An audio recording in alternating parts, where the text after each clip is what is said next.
Hello, everyone. I, Margaret Thompson, 68 years old, sat in my small Springfield, Illinois kitchen, clutching my son Robert's wedding invitation. My name viciously scratched out in black marker, as if I'd never been his mother. All because I refused to sell the home filled with 40 years of memories to fund his lavish wedding. Robert had turned his back on me. But on the morning of his wedding, a single phone call unveiled a shocking truth that changed everything, setting me on a journey to reclaim my son. This is a story of a mother's love, tested by betrayal, and the miracle that brought us back together.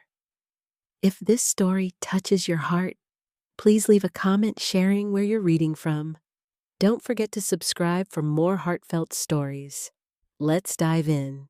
The invitation lay heavy on my kitchen table, its ivory cardstock and gold lettering proclaiming Robert Henry Thompson and Cassandra Elizabeth Reynolds, joined in marriage, October 12, 2024, at Willow Creek Manor. 3 months ago, I'd taped it to my refrigerator, beaming with pride, next to a faded snapshot of Robert at 6, grinning with a missing tooth. Now, my name, Margaret Thompson, was scratched out, the marker's angry slashes like a knife through my heart. Tucked inside was a note in Robert's handwriting, each word a fresh wound. Since you've chosen your house over my future, you're not welcome at its beginning. I sank into my chair, the same one where I'd shared countless mornings with Henry, sipping Maxwell House coffee as Hank Williams crackled on the radio. Through the window, I saw the garden we'd planted together, marigolds and roses glowing in the autumn light, a stark contrast to the ache in my chest. Henry had knelt in that dirt, his mechanic's hands gentle, teaching Robert to plant seeds. "Slow and steady, Robbie," he'd say. "Love grows like these flowers." 15 years ago, Henry's heart attack stole him from us, leaving me to tend the garden alone, my hands trembling with grief. This bungalow was my sanctuary, holding 40 years of memories. In the living room, Robert had stumbled into his first steps, giggling as Henry clapped. In the backyard, he'd built forts from blankets, dreaming of castles.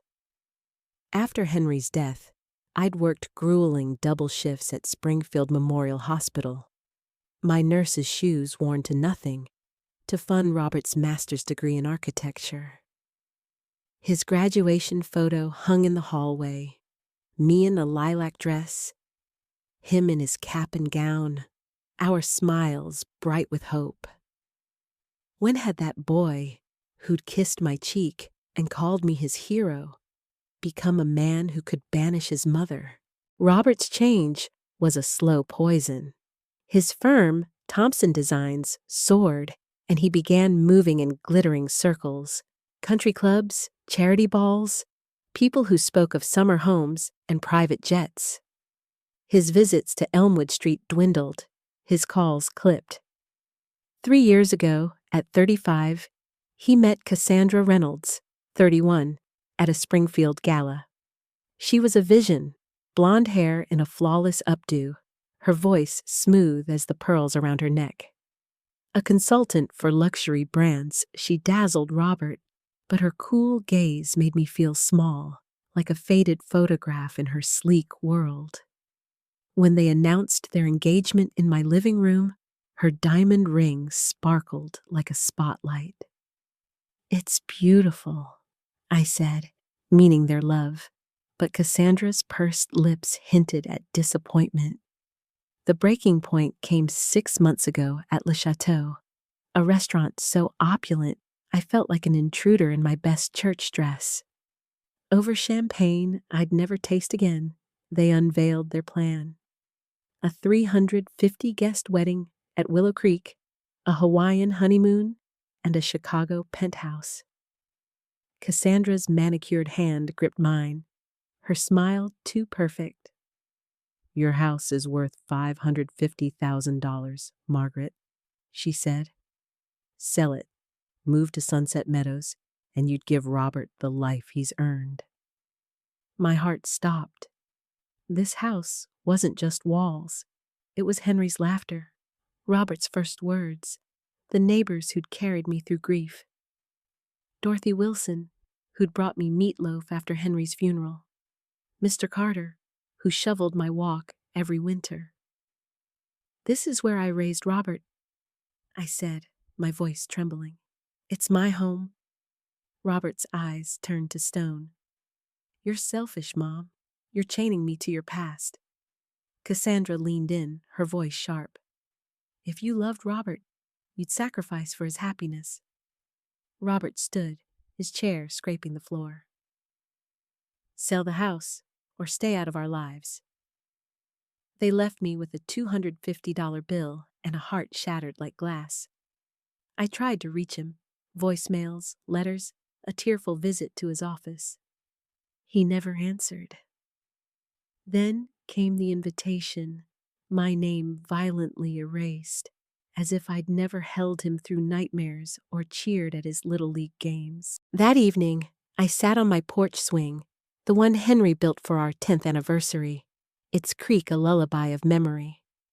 The sky blazed with sunset hues, and fireflies danced in the cooling air. Dorothy Wilson waved as she walked her poodle, Tinkerbell. Gorgeous night, Margaret, she called, her voice warm. I managed a smile, but her kindness cracked something inside me. This street, these people, they were my roots. Selling my home for Robert and Cassandra's extravagance would be like tearing out my heart. Yet, as the swing rocked, memories flooded in.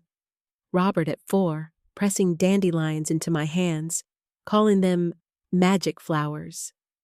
At 15, sketching skyscrapers at the kitchen table.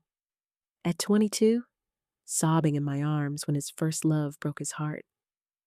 He was still my boy, buried beneath the man who'd pushed me away. I made a vow then, under that fading sky. I'd go to his wedding, not to disrupt, but to see him step into his future, to hold my love for him silently, even if he never saw me. I didn't know a phone call the next morning would ignite a fire in my soul. The night before the wedding, a storm tore through Springfield, thunder shaking the house as rain lashed the windows. I lay awake, haunted by memories.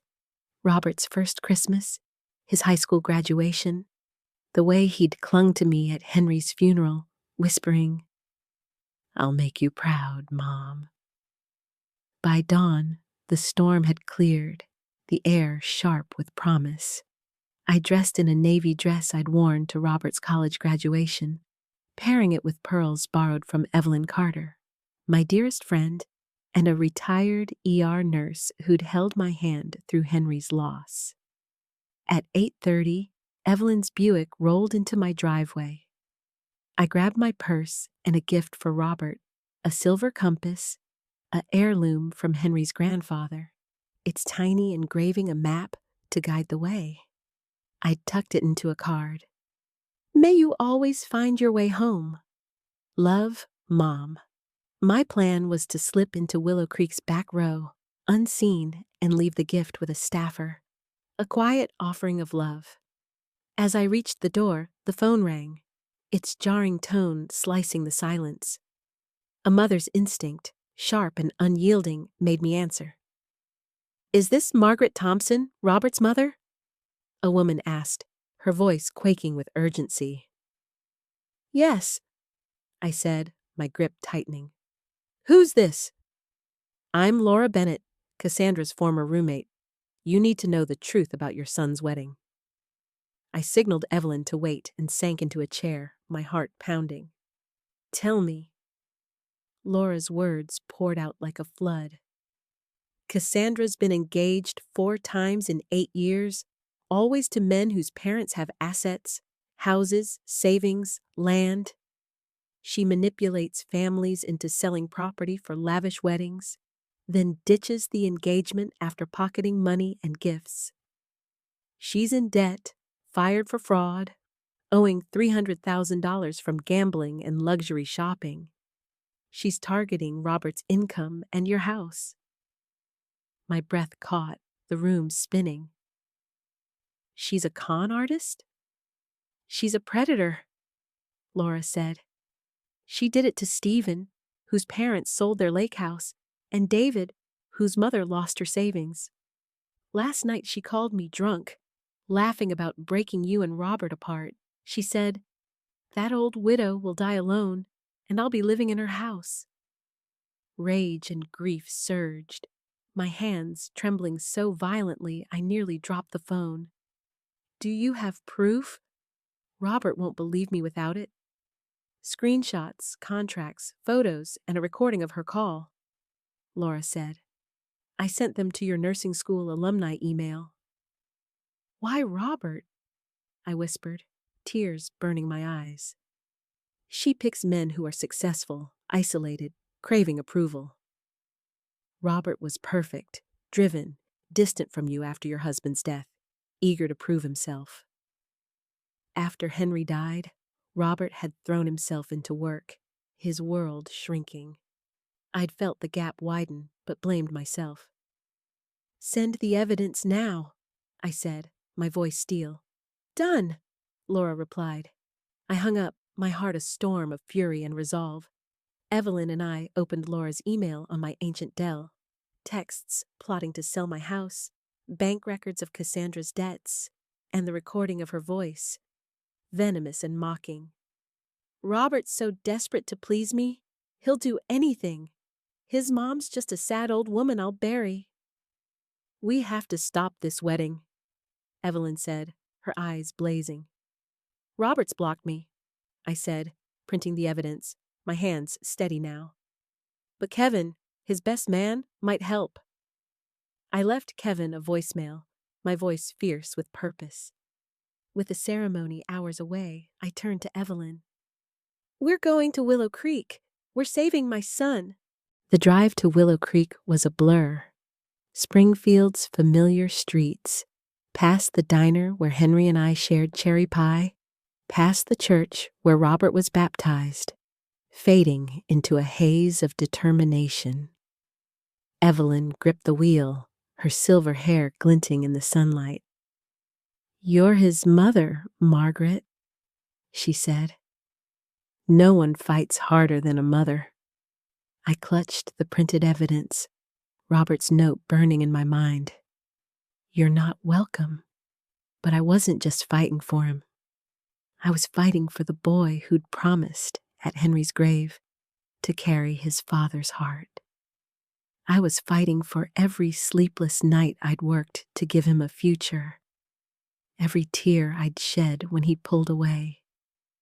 Willow Creek Manor rose like a palace, its stone arches and sprawling lawns a world apart from my modest bungalow.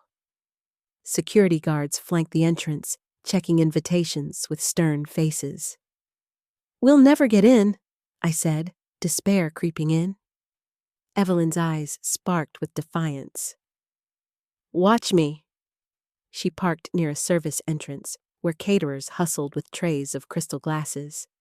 With the authority of a woman who'd calmed panicked ERs, she strode to a young staffer.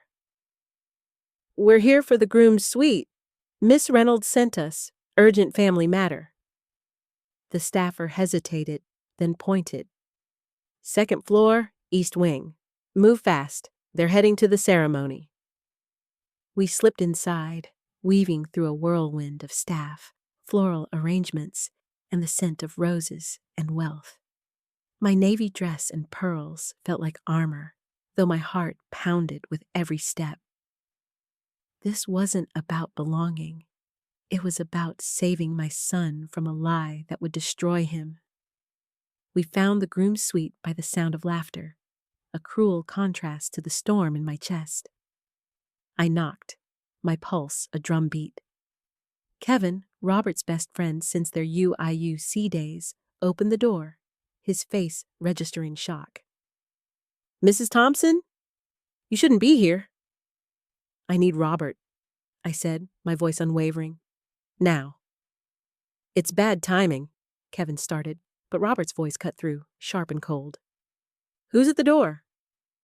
He appeared, devastatingly handsome in his tuxedo, his dark hair and broad shoulders so like Henry's it stole my breath. But his eyes were ice. Mom? I told you you're not welcome. 5 minutes, I begged, my voice cracking. You need to hear this before you marry her. You chose your house over me. He spat, his words a blade. You're here to ruin everything. I'm here because I love you, I said, tears spilling despite my resolve.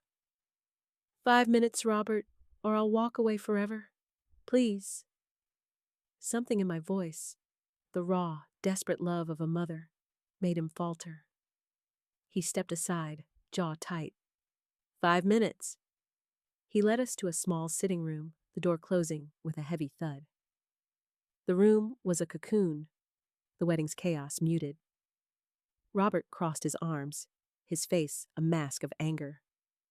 I took a breath, the weight of truth pressing down. Cassandra's a fraud, I said, my voice trembling with urgency. She's been engaged 4 times targeting men like you, successful with parents who have assets. She tricks families into selling homes, then vanishes with the money. She's in debt, fired for fraud, planning to use your income in my house? Robert laughed, a hollow, bitter sound. You're delusional. You'd say anything to stop this. I thrust the printed texts at him.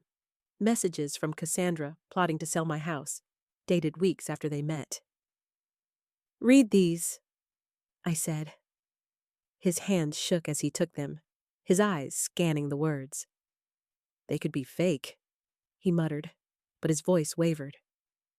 Evelyn pulled out her phone, her hands steady. Listen. She played the recording, and Cassandra's voice slithered into the room, cold and cruel. Robert's so easy to manipulate. His mom's just a pathetic widow I'll bleed dry. Robert froze, his face paling as if the air had been sucked from him. He sank onto a chair, the papers slipping from his hands. She said she was promoted. He whispered, his voice a ghost. There's more, I said, my heart breaking for him. I handed him bank records, photos of Cassandra with other fiancés, contracts from her scams. She's done this before, Robert. To Stephen, to David, to others. A knock came. Kevin, urgent. Rob, the ceremony's starting soon. Robert's eyes flicked to the door, then back to me, torn between love and betrayal. I need to see her, he said, his voice raw. I need to hear it from her. She'll lie, Evelyn warned. I have to know, he said, pocketing the evidence. He looked at me, his eyes glistening. Mom, thank you for fighting for me. Evelyn and I retreated to a shadowed alcove downstairs, the wedding's opulence mocking our turmoil. Through a window, I saw the ceremony set up. White lilies, a harpist, a dream built on deceit. My heart ached for Robert, imagining the moment he'd face Cassandra, his world crumbling. A commotion drew us to a corridor. In a gilded antechamber, Robert stood before Cassandra, her wedding gown a radiant lie. She was all sweetness at first, her voice a purr, but as he showed her the evidence, her facade shattered. You're nothing! She screamed, ripping the papers, her face contorted with rage. You think you can humiliate me? Robert stood resolute, his voice low but piercing, words I couldn't hear, but that struck her like blows. She hurled a crystal vase, the crash echoing like a gunshot. You'll regret this, she shrieked, storming out, her gown trailing like a fallen banner. Staff scrambled, guests whispering. Robert remained, head bowed, a man freed but broken. Kevin guided him away. I pressed a hand to my chest, tears streaming. Should we go to him? Evelyn asked. Not yet, I said, my voice thick. He needs to breathe. Cassandra's father, Richard Reynolds, stormed toward me, his face crimson. You destroyed my daughter's wedding, he roared, drawing gasps from onlookers. You jealous, meddling... Ask your daughter, I said, my voice steady despite my trembling hands. She's a predator, scamming families, breaking lives. That's a lie, he bellowed. Then let the truth speak, Evelyn said, her voice like a blade. Recordings, texts, victims ready to testify? Shall we call the Springfield news leader? He faltered, his bluster fading, and retreated, muttering threats. Kevin appeared, his face grim. Margaret, Robert's in the library. He needs you. The library glowed with golden lamplight, its bookshelves a quiet sanctuary. Robert sat slumped in an armchair, his tie undone, his face streaked with tears. A man stripped bare by betrayal. I crossed the room, my heart a wildfire of love and pain, and opened my arms. He rose, stumbling into my embrace, his sobs shaking us both. Mom, he choked. I'm so sorry. I hurt you. I pushed you away. I held him tightly, as I had when he was a boy, scared of thunderstorms or heartbroken by bullies. You're my son, I whispered, tears soaking his shoulder. I'd forgive you 1,000 times. We sank to the floor, clinging to each other, the years of distance melting away. How did I lose you? He murmured. I believed her. I turned on you. You were lost, I said, stroking his hair. But you're home now. He pulled back, his eyes red but clear. What do I do? 300 people out there waiting for a wedding that's a lie. They'll understand, Evelyn said, her voice gentle. You're choosing truth. I told him about Laura's call, the evidence, the race to reach him. His face hardened as he processed Cassandra's betrayal, then softened with gratitude. You never gave up on me, he said. Never will, I replied, my voice breaking. The wedding coordinator burst in, frantic. Mr. Thompson, guests are asking questions. Miss Reynolds' parents are saying you had a breakdown. No more lies, Robert said, standing, his shoulders squaring. I'll face them. In the grand hall, the crowd hushed as Robert took the microphone, his tuxedo rumpled, but his voice steady. I'm sorry for the disruption, he said, his words echoing. Today, I learned my engagement was built on deceit. For reasons of trust, I've ended it. Please stay for the meal. It's paid for. Thank you for your grace. A stunned silence followed, then applause, led by Kevin, swelling like a wave. I stood in the shadows, tears streaming, my heart soaring. My boy had faced a storm and emerged stronger. Hours later, we drove back to Elmwood Street under a starlit sky, Robert silent but calm. As we stepped into the house, he paused, taking in the unchanged details, the growth chart on the doorframe, the photo of him and Henry at the county fair, the quilt I'd sewn for his 10th birthday. It's all here, he said, his voice thick with awe. You kept our life. This is our home, I said, my hand on his arm. Always. I made chicken pot pie, the kitchen filling with the scent of comfort, butter, time, and memories. Evelyn joined us, and we ate at the table, laughter mingling with tears. You're a miracle, Margaret, Evelyn said. Loving him through all this. Love doesn't quit, I said, squeezing Robert's hand. He squeezed back, his eyes shining. The next morning, Robert's firm called, demanding a leave of absence under pressure from Cassandra's father, a key client. They're burying me, Robert said, pain etching his face. I built their reputation, and now I'm expendable. Fight back, I urged. Get a lawyer. This is vengeance. Laura arrived, her eyes heavy with remorse. I helped Cassandra once, she confessed. I'm making it right. She warned of Cassandra's retaliation, social media posts and emails branding Robert as unhinged. She's ruining me, he said, scrolling through vicious lies. Truth is stronger, Laura said. Her other victims, Stephen and David, will testify. I have more evidence.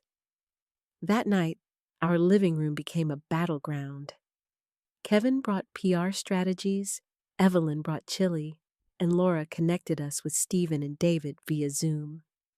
They shared their stories. Families deceived, dreams destroyed. Robert planned a public statement, legal action, and meetings to reclaim his name. It'll get worse, Laura warned. Let it, Robert said, his voice iron. I'm done hiding.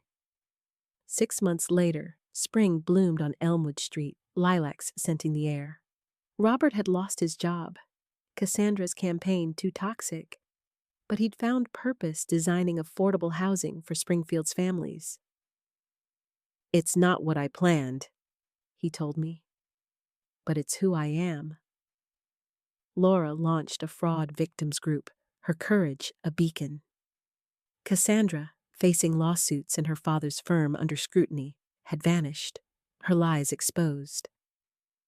One May evening, Robert rushed in, waving a letter. Mom, we got funding, he shouted, his face alight. His housing project was greenlit, a new chapter unfolding.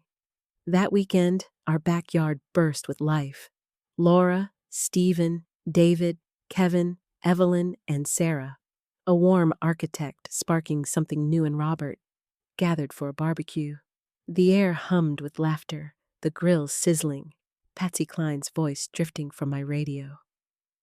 Robert raised a glass, his eyes locking on mine. To journeys, he said, his voice trembling with emotion. To the call that saved me, and to the mother who never let me go. I raised my glass, tears spilling, my heart full to bursting.